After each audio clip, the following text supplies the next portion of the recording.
Hey, my name is Aoife, and I am a mind body coach. I mostly help sensitive women to heal themselves from chronic pain, chronic illness, anxiety, and depression using the mind body connection, which is the modality or the method that I use to break free from 30 years of unexplained and chronic and debilitating diagnosis. So I'm just so excited and so honored to be here today with Dr. Becca Kennedy from Oregon. She has been working for 20 years as a family physician and for several years, more than several years, using this modality to help people reclaim their lives from unexplained symptoms. So, yeah, just thank you so much for being here, Becca. Absolutely. Yeah, it's my pleasure. Thanks so much. So, if you just before I pressed record, we already started to dive into some juicy wisdom. So, I was asking you about your 20 years experience as a family physician and how long you had been using the mind-body connection. If you want to expand on that. Yeah, absolutely. So as a family medicine physician, we look at the whole person and we address every organ system as well as mental health, a person's life, their childhood, their adulthood, their history. And um, the reason I went into medical school in the first place, because I just loved health and people and the body's ability, natural ability to heal itself. And so that was sort of the focus that I even started out in medicine. And over years and years in family medicine, just seeing patterns of disease or patterns of symptoms that didn't make sense to me and they didn't fit within what I had learned in medical school. And interestingly, on our first day of medical school, our dean said to us, half of what we're going to teach you is incorrect. We just don't know which half that is. And I think that we're often thinking that it's the wrong half is the incorrect half. I think the wrong half is things that we think are true in medicine, and it is what I've found to be with this work. But so over years and years and years, I've seen so many patients in primary care that I just couldn't help. And I would send to all the specialists, they would see alternative providers, mental health.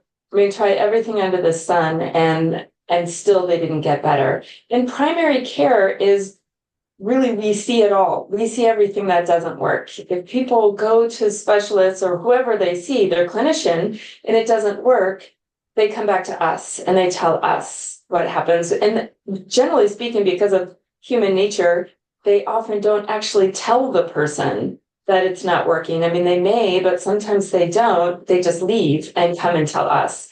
So I think the primary care physician is actually in a unique position to really see the whole picture and really understand what's working and what's not working. So about 10 years into my career, I was really burned out and I was really frustrated for my patients.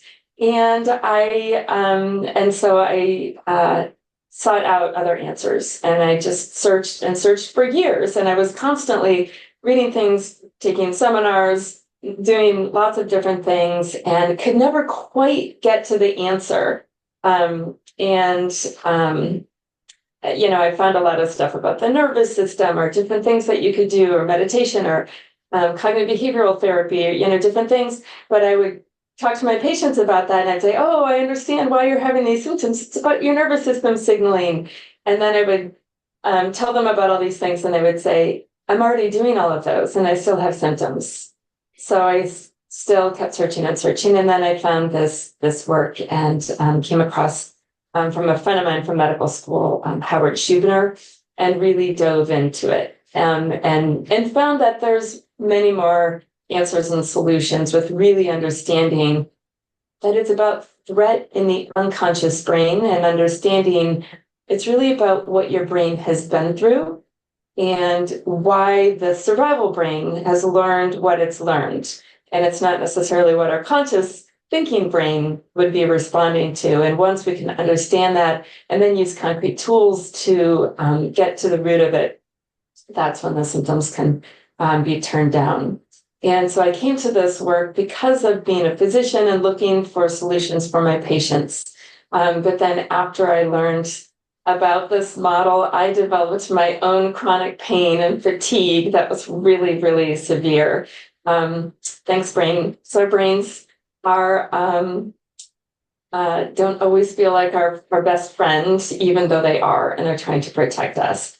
And I think that what's important about that is that it's about our unconscious brain. It's just about survival, it's reflexive, it's automatic, away from our conscious awareness. And we don't want it. We can't stop it just automatically by thinking. And so that's what my brain decided to put into place because of some big stressors I had been through, being, doing this work actually and kind of trapped in kind of the medical system, for a lot of variety of reasons. My own unconscious brain responded in this way. So I have gone through it myself. I could still work, but it's really difficult for me to function in many other ways. Thank you so much for sharing. And it's really interesting for me, actually, first of all, to hear from the doctor's perspective that frustration of not being able to really help your patients. And yeah, I'm just so grateful for you to have been a person who kept searching with that intention.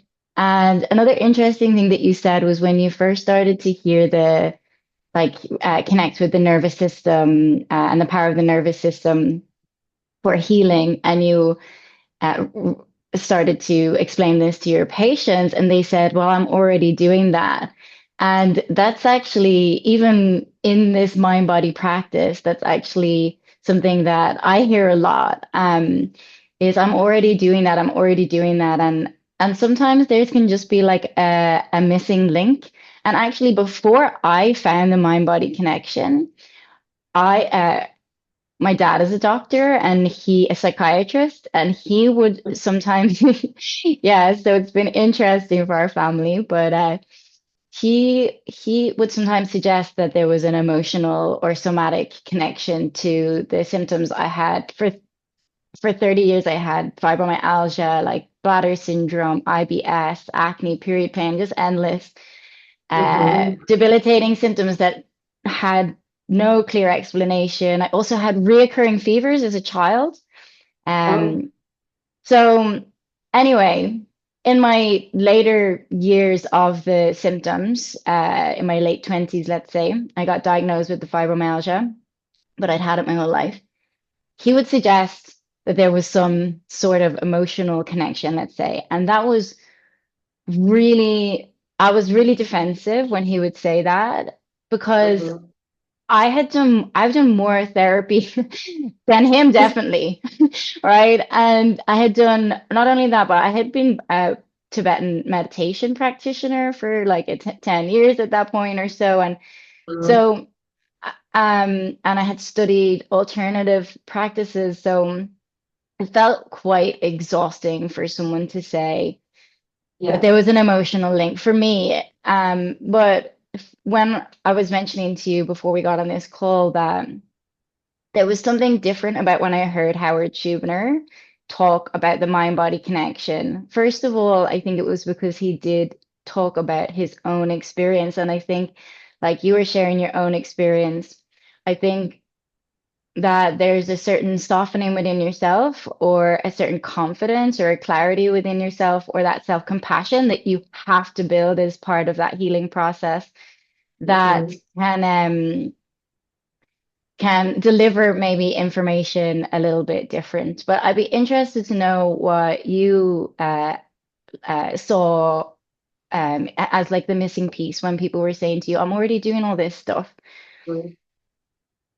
Absolutely. I think that the fundamental difference, as I see it, and makes sense, for me, is that I think we often think about we refer to it like it's a nervous system issue, and it is, but I think that it's really understanding that it's our unconscious brain that is creating the nervous system issue. So it's the signals from the brain that's telling our nervous system, which, everyone probably has a little bit different idea of what the nervous system means exactly, but essentially I think of it as, the brain sends signals through our spinal cord and our nerves out to our body to tell our body what to do. And a lot of the tools are calming the body or focused on the body. And it's not that they're bad. I mean, that's helpful. And so things like breathing techniques or meditation, although, arguably that can be thinking of calming the mind, or the brain, but if we have massage or acupuncture, a lot of things that are body-based treatments that quote unquote calm the nervous system, yes, they can be helpful, but it's not getting to the root of what the unconscious brain is responding to. And if we can get to that root, then we can really turn off the symptoms in the first place.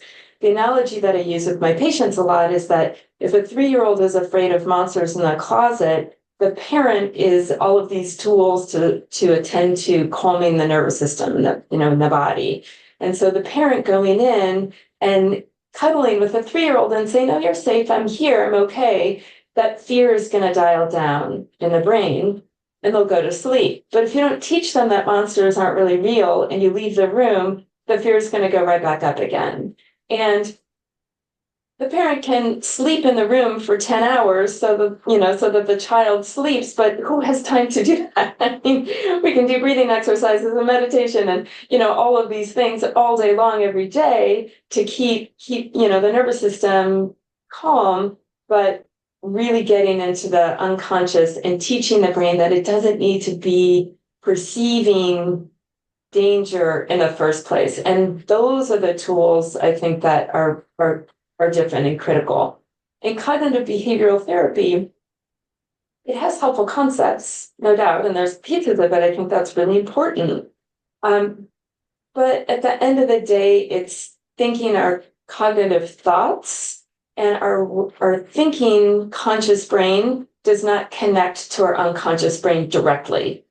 It's sort of like, if I asked you to move the muscle in your stomach, I mean, you can't do it. Our conscious brain is just not connected to that. That's the unconscious part of the brain that sends the signals down to the body. And the unconscious brain, I think it's an interesting piece of information, makes up 95% of our brain. Only 5% is our conscious rational brain.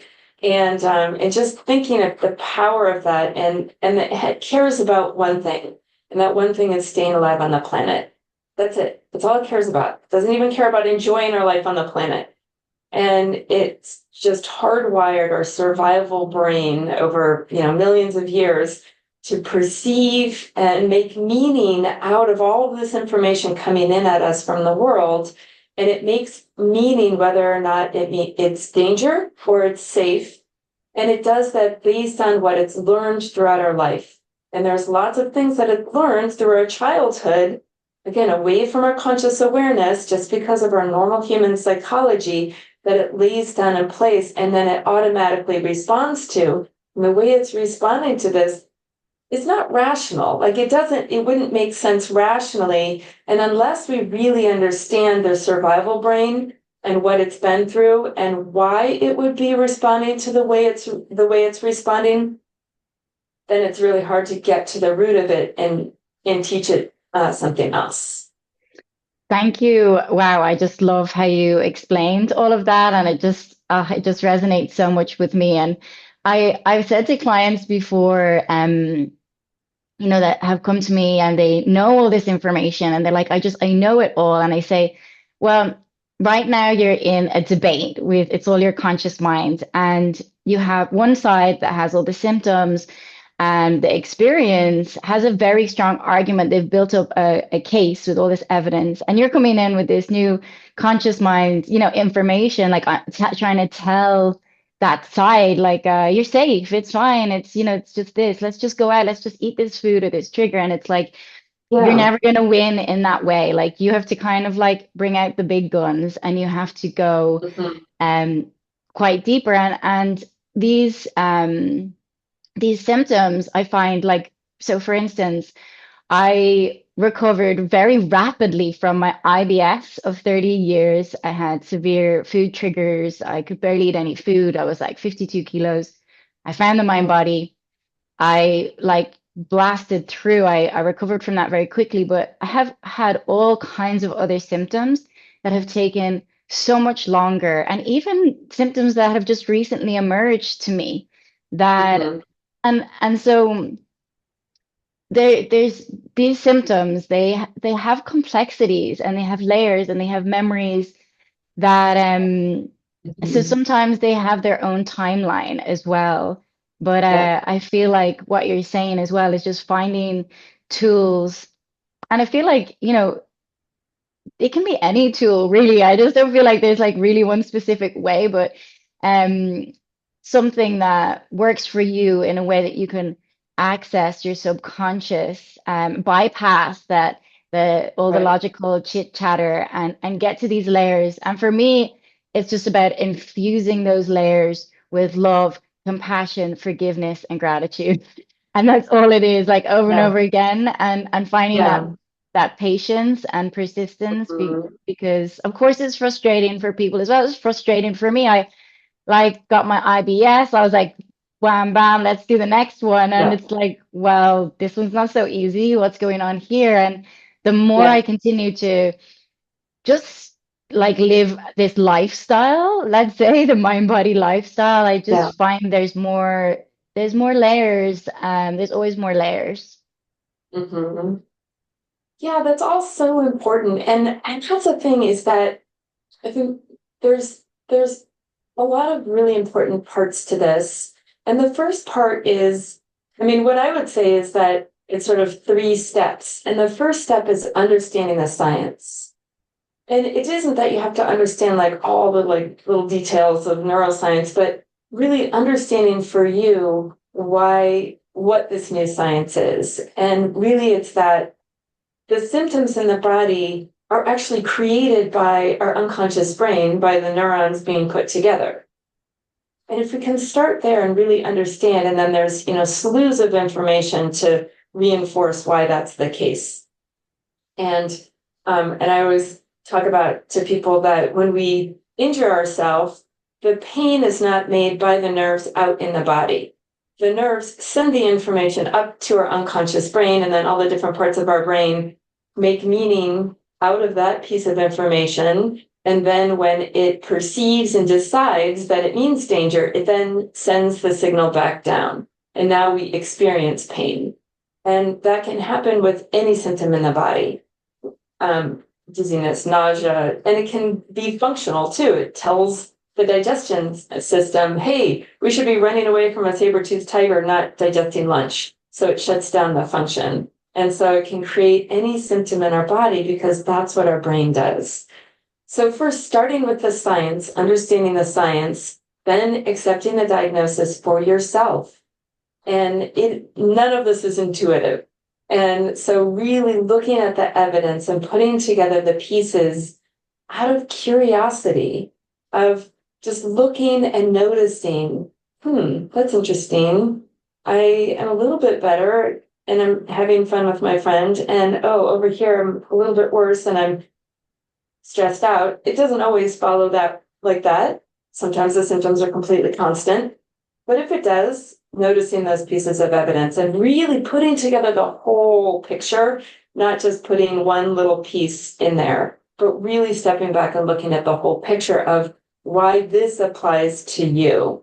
And then it's the tools. And I find if you don't do those steps in the beginning and you just launch into the tools, like if someone could be meditating and breathing and, you know, addressing things all day long, but if they still believe that there's damage in their body, they're never going to turn the fear down in their brain because it's not easy to do that. But leaning into it, it's really about turning and facing our fears. And that's not intuitive. That's not what we want to do. And it's turning and facing our fears around our symptoms and showing our brain, hey, my digestion is fine. Look, I'm going to eat just a little bit of this food. And despite having the symptoms, I'm not going to fear them. I'm going to be present with them. I'm still going to send my brain safe signals. And then little by little over time, um, showing your brain that you can eat this food. And doing that with moving your body or standing up if you have dizziness or whatever it is. And all of that is really key. And I think the other piece, well, there's a lot of pieces, but it's also understanding that this is about what our brains went through, and this is the outcome because of our normal human psychology. We don't have to feel bad about ourselves. And I think that's a really big piece is that, again, this is the human condition. Everybody on this planet has a mind body symptom at some point in their life. It's just about being human. And certainly some people have more chronic debilitating symptoms depending on how much danger that person's brain has been through and what their brain has perceived and all of these different things. And I think once you can understand that this is about our brain, our signaling, our nervous system, it's automatic, it's reflexive, instead of sort of beating ourselves up and feeling like it's our fault. And I think that messaging is part of the problem coming from the medical community is that I think often physicians do sort of understand like, oh, well, this is not a physical problem, but they don't have the language to communicate that with patients. They say things like, oh, well, it's just because you're stressed or you're anxious or you're depressed and kind of put it off on that, but they don't give enough information because they don't know it. We weren't taught this in medical school to really understand, no, this is really happening in your body. You're not making it up. It's not in your head. It is really happening, but this is why it's happening. And this is the neuroscience of what we understand about it, so that people don't blame themselves or feel bad about themselves, but just understand this is how it is. But also that we do have agency to change, that the empowerment that you can get better. You don't have to feel bad about it yourself because you're there. You don't have to feel bad about yourself that you aren't getting better, that it's taking a long time. It actually took me quite a long time to get better. And just like you, I had some symptoms that improved, like my lower legs, like my knee, and then they shifted up to my upper body, and I had them for quite a while. But it's just about finding for you what it is that turns the fear down in your brain. And that's different for everybody. There are particular tools that I find particularly helpful that I teach my patients, but it's not going to be the same thing for everyone. It's really for you what you can find that really dials down the fear and keeps it down. Oh, I love this so much. And so the first part that you're sharing, the first part you touched on was collecting the evidence. It was like the case I was talking about. You have to start to like build your own case, and that does. And Mhm. for me, I also like I loved science, I loved biology, and I loved people, and I'd studied anatomy and physiology. And so for me, I really took to the information. I loved it, and I lapped it up, and it all made sense to me. And that really like grounded me into this. Mhm. So that really, really helped. So I guess it's like, yeah, for anyone finding the language, that language really works for me because of my Mhm. preference. But whatever language really works for you, where you can build that confidence and that evidence in your own symptoms and circumstances and your own capacity to heal. And then, like, I love what you Mhm. said, just picking up, like, sometimes we call like collecting the glimmers. Like, okay, maybe the symptoms have gone doing all these different things, but I was laughing or I was smiling. Like, there was a time in my life I was like, I don't know if I'm ever going to smile again. It's just so Mhm. dire. And I, Yeah. I, I started like laughing with friends again and jumping in cold, like, going for a sauna and jumping in a cold lake, whereas I had been like so terrified because cold was a trigger and everything was a trigger. I couldn't do anything. And Mhm. so even though like my symptoms were kind of gone a bit haywire, um, they were on the run, as you might say. But I was laughing, I was connecting, I was eating food with friends. So focusing on those things, it means you start to build the case against the other case, the prosecution or whatever. But Yeah. then that was, and then the connection, yeah, making the, I think that's what I'm talking about as well, making the connection between the information and your own symptoms and your own body and your own capacity to recover. It's really Hmm. important what you said. And then what you were sharing about it not being your fault, I know for me, like my by the time I was 32 years old, my like self-esteem or self-worth was like just the lowest. Like, obviously, my brain had been through so much already. I had been sick since I was a child. I had been, my every part of every organ in my body had been scanned and Hmm. tested. And I, I also, for a long time, before like fibromyalgia even started to become more widely like a diagnosis, I had no words. So when you talk about like not being able to Oh. express no Hmm. not being able to express yourself like emotionally or whatever, like I was literally suffering in silence. I wasn't able to say Yeah. to friends or people Yeah. like why I couldn't show up to things, why I couldn't Yeah. work so well, like in work environments. Like I was like living life with this huge burden. And then it was just Yeah. getting worse to the point where had to go on disability, right? At a time when all my friends were, getting married and having kids and everything. I was like, Right. so to bring it back to you feel like, and then people are maybe well-meaningly saying like, maybe it's in your head, maybe it's just stress, maybe it's your emotional, and the burden you're carrying, but at that stage is just so Yeah. heavy. The burden of the Yeah. past, the burden of the symptoms, maybe you feel like a burden on other people. So a Hmm. huge part, and I know this is a big part of Dr. Dave Clark's approach, but it's changing Hmm. the narrative that you have about yourself and your situation, not Yeah. just not just like your capacity to recover or whatever. It's like actually that this is not your fault. What you've been through Yeah. is not your Right. fault. Your Hmm. symptoms are not your fault. Your inability Yeah. to be able to work or whatever circumstances you're in is not your fault. And for me, that part just really started to open me up back to myself. Like Right. Oh. I actually started to become just a much softer version of myself I ever had because I had to get Yeah. tough really young. I just did. Like Yes. the circumstances Right. Right. were like that. So I had to Yeah. toughen up in ways and toughen up to get Hmm. through life. I'm a highly sensitive person with these symptoms and no Yeah. solution and trying to push through. So Yeah. yeah, that part. And so for me, a huge part of the healing and on yourself and changing the narrative about yourself, but also really addressing the layers of the symptoms is the self-compassion, Mhm. self-compassion, self-forgiveness. 100%. Yeah. I mean, the first things that I teach about is self-compassion. And I think always coming back to self-compassion and joy is at the base of it. And then sort of layered on top of that are then kind of other things and other tools. And those can be the biggest challenges for people. And often that lacking the self-compassion is really a lot of it at the root of it.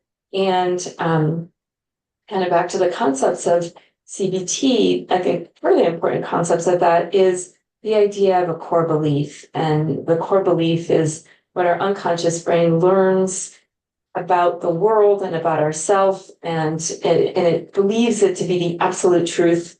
And this is away from our conscious awareness. And those are things like I matter, I don't matter. I'm lovable, I'm not lovable. I'm worthy, I'm not worthy. And often our brain learns false negative core beliefs of things like I'm not lovable, I don't matter, I'm not worthy. Those were my core beliefs. Those are, the core beliefs of many of my patients. They are not true. That's why they're false negative core beliefs. And again, it's just about what our brain went through. And then from our child's brain's perspective, the meaning that it made of it. And so really making that shift and teaching our brain a different core belief that we are all intrinsically lovable and worthy and matter. And that's again, that's something that can be done easily just with cognition. So using some of the other tools, like I find the emotional work, the emotional awareness and expression therapy particularly helpful for that, because the emotions is part of our unconscious brain. And so if we bring up and feel emotions, in sort of these different scenarios, I find that can be very helpful for shifting that. And then the other piece is joy, is that joy is an emotion, and our brain it's very difficult for our brain to simultaneously be experiencing joy and fear. And so if we can experience joyful things, then it can help to dial down the fear in the brain. And a lot of my patients talk about that finding joy is one of the big tools that they use. Again, there's lots and lots of other things, but that's an important point. And so many of my patients just look at me with a blank stare and say, "What, are you crazy? I have these debilitating pain and fatigue. I can't stand up without, feeling nauseous and dizzy. And you're telling me to feel joy?" And I think sometimes even patients get frustrated at me or a little angry at me, understandably. But again, all of this is not intuitive. We're pretty much putting the cart before the horse in all of what is intuitive. And what's intuitive is, well, I have to wait for the symptoms to go away before I can then feel joy. But it's finding whatever you can do that's joyful, and it's not necessarily what you used to do. I mean, many patients say, "Well, I surf for joy and I go for a 10-mile hike," or, "Well, I can't do that now, so therefore I cannot experience joy."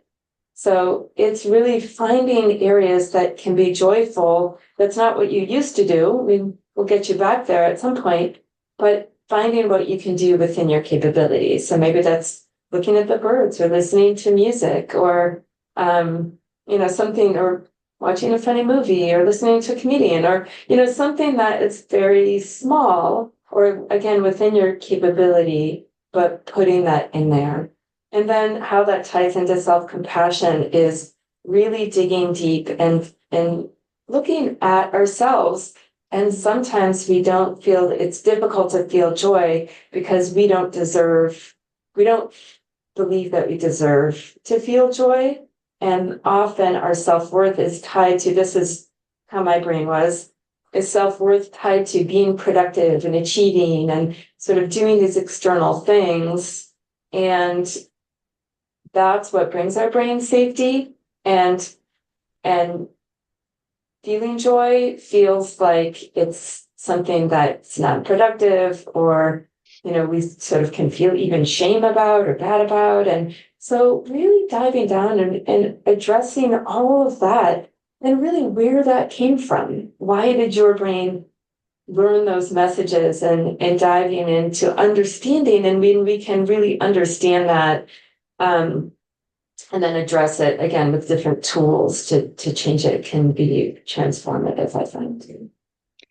I love it so much. And I can share with you a couple of things about joy. And first of all, that I had a very strong core belief, and I'm actually a very stubborn person. So my core beliefs are like very strong. But I was so riddled with shame and guilt Mhm. about everything, about who I was, who I'd been from a child, like everything. I was so riddled with shame and guilt that connecting to joy was a big, uh, yeah, it was a really big shift, and it wasn't so Yeah, easy to do. And even though I used to like party or go to festivals or do things that were kind of like cover myself in glitter, dress up, like I was connected to things that were creative and joyful for me, but yeah. I was not connected to like the actual Mhm. like chemical reaction, like the oxytocin of Right. that. There was always like this like tension. Yeah. Um, Mhm. so that was really, really a big shift for me. And then the other part, so I get my clients to, one of the first things I get them to do is make a love list, I call it. It's a love list. It's an Oh. oxytocin list. And it's just like what you were saying. It's going to be like 5 to 10 things that give you like a little bit of joy. Like one of my clients, interior design, she's in interior design, magazines, hot chocolate, a hot bath, yeah, go outside and feel the sun on your skin. Like it can be so simple, or else it Yeah. can also be like hiking and surfing or whatever if you're able to do those Yeah. things. But I'm like, this is your medicine. This is just like what you're gonna tip away at. And so on the one side, like we're saying, it's bringing fear down. It's your medicine to fear. It's giving you this oxytocin, but on a like more deeper level, for me, what it did is it brought me home.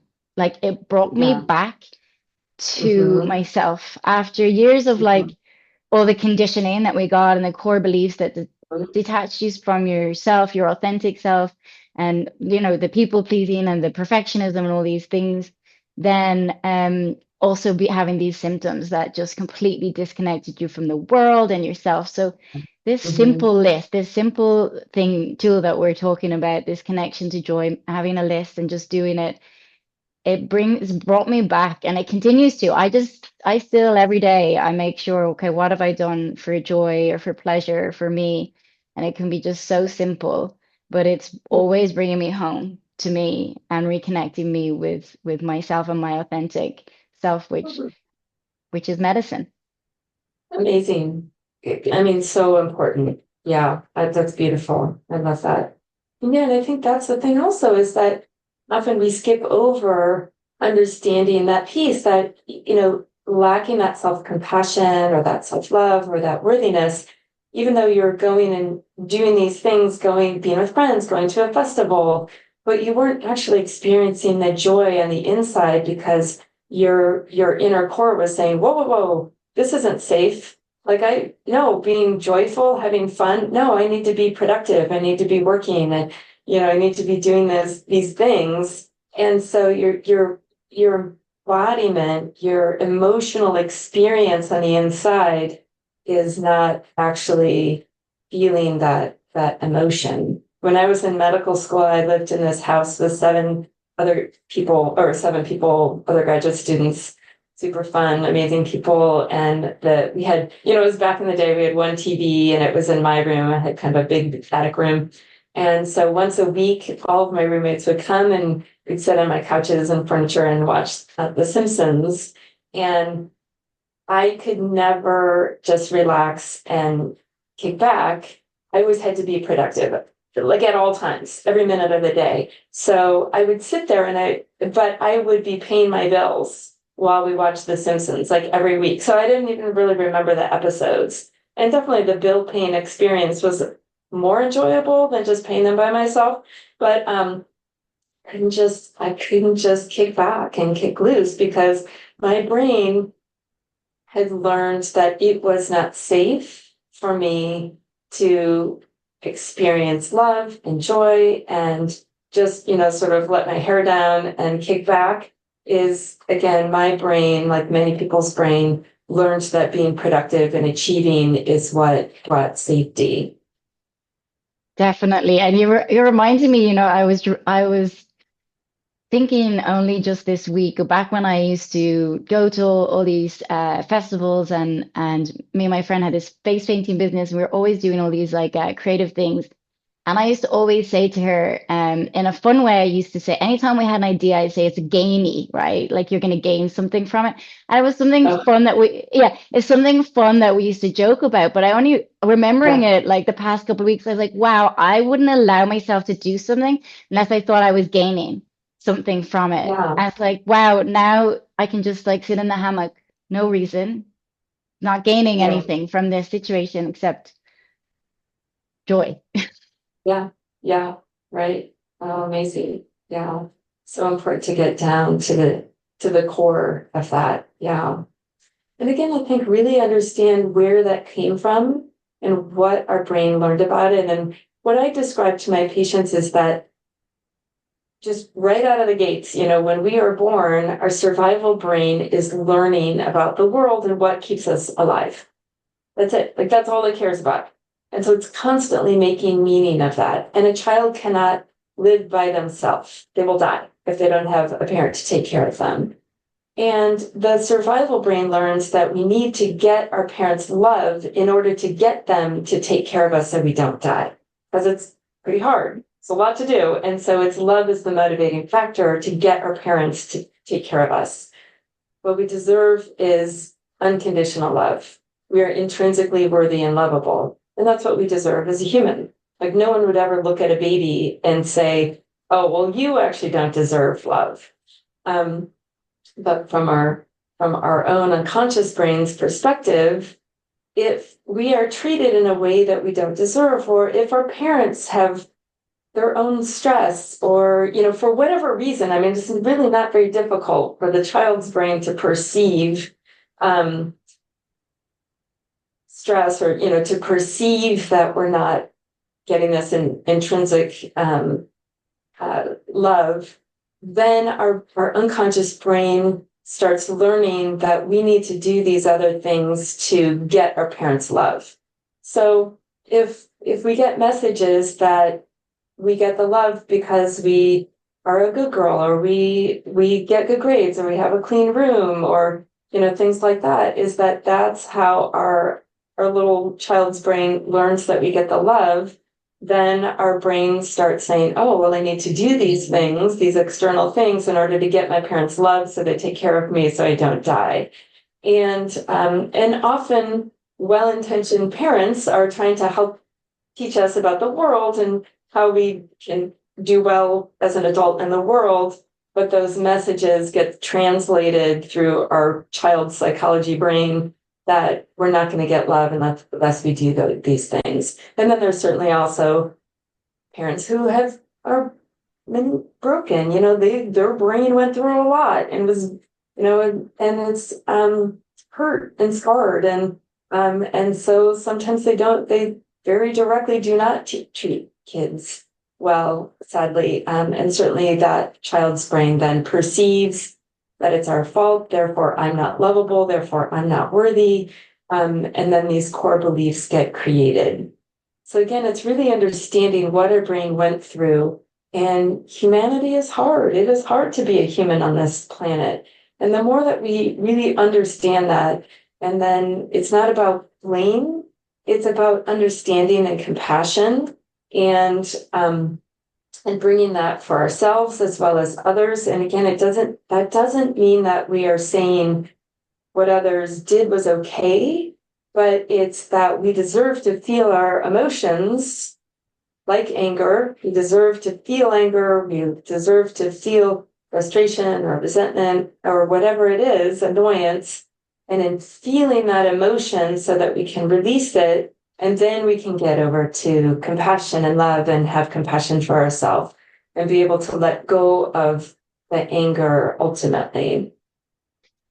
Absolutely. And when you think about, like even the most, well-meaning, well-intended parents or people in the world, when you just think about the world that we've all lived in has not been a compassionate one.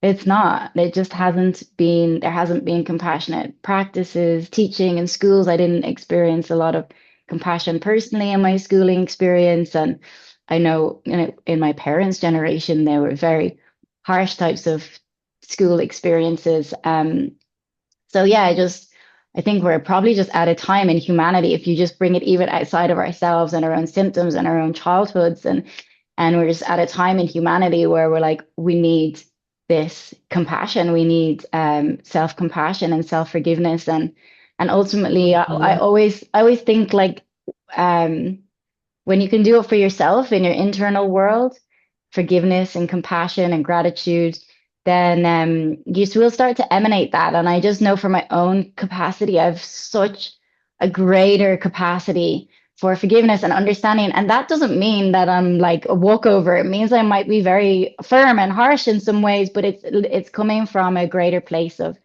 love and respect for myself. Um, Mm-hmm. so Yeah. yeah.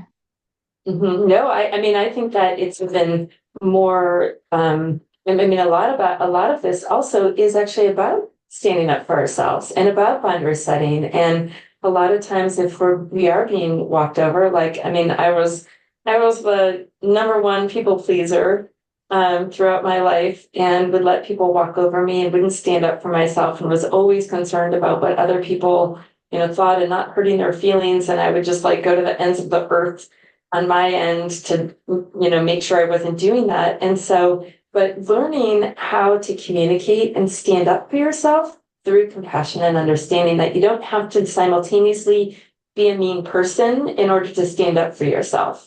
And really learning that communication, I think, is really key. And if we can feel our emotions by ourselves, and so one of the big tools that has been really helpful for me and what I teach my patients is how we process our emotions. And so we are never not going to have conflict in our life. It's just a normal part of life. So then what do we do with it? We need social connection here, but self-agency is over here. So when they're in conflict, then what do we do? Our anger, where does our anger go? And it often gets pushed down and stuffed into our body because we don't want to be a mean person, or we don't want to break that social connection. So instead, if we can feel that emotion and express it by yourself, because we just need to express it for the benefit of our own as a conscious brain. And then we can release it, because the way that we release and let go of emotions is by feeling them. They're created automatically in our unconscious brain. And if we don't feel it consciously and express it, then it just gets stuffed down and repressed. But if we can go into our house by ourselves, express that frustration, that anger, whatever it is, and then at the same time, afterwards, get over to understanding and compassion for ourselves of what we're going through, understanding for the other person. And when we start thinking about what fear in the other person's brain is driving them, if you start thinking about the world from that perspective, it can really open up a lot. Because generally speaking, it is fear in the unconscious brain that is the driver of behavior that is not nice or that we don't like or causing problems. And if we can understand that their brain went through whatever it went through to develop that fear, then we can bring to it more compassion and understanding. And again, it's not saying that their behavior is okay. That's what the anger is for. Yeah, we deserve to feel angry, but we also deserve to let go of that emotion. We don't deserve to carry it around in ourselves. And with the understanding that life is hard, and being easy, and having that understanding for ourselves and other people, so we can then let go of it, then again, I find that it actually, feeling that anger and frustration and resentment, actually feeling it and expressing it, can actually allow us to really open up the love and compassion even deeper than we ever would have gotten to. Because if it's the anger and resentment is bubbling under the surface, our brain is not going to want to really fully unlock that love and compassion. And if we can first let go of that anger and resentment and then unlock that love and compassion, I find that then it really changes going forward in our life, while it keeps the fear, or the perception of danger in our brain dialed down. Definitely. And I was the queen of grudges, even from a really young Um, age. I would like get if I felt hurt by someone. I'm so sensitive. I feel things so deeply. So I feel the intensities of connection so deeply, which is beautiful. I feel the pain, the hurt. So I had no idea that that was connected to my body's illness, is that I would was so yeah. harsh and I would hold a grudge. And I had no tools. I had no compassionate tools. I had no conflict resolution tools. And now, Mhm. like, Yeah. I just love how skillful I have become. I'm going to say, even like just in the past, just this year, in this 2024, how skillful I have become at boundaries and conflict resolution, and in such a loving way. I just didn't even know it was Yeah. possible. And for me, Yeah. that just makes Totally. it makes life so much more like I feel safer in the world. Obviously, I feel more connected, I feel more supported. Whereas when I Yeah, was really sick and I never felt more alone in the world when I was really sick and I yeah. had all these different felt isolated and just desolate, Mhm. so lonely and so misunderstood. So this part of just let's say like the self-development part of Yeah, is just is one of my life's greatest gifts, that and yeah. that I can Awesome. be so loving and connected to my parents as well, and my family. I know that's, not Yeah, everyone's case that's going to be the best way forward or whatever, but for me it is. And my relationship with my brothers and my parents has never been so tender and yeah, connected and rich and yeah, authentic. And for me, yeah. that's very meaningful. Amazing. Yeah, I totally agree. And I think that again, when we get back to if you have a false negative core belief that you are unlovable and unworthy, that is too painful to bear. Like for your unconscious brain to really believe that that is actually true is too unbearable. And so we cover that up.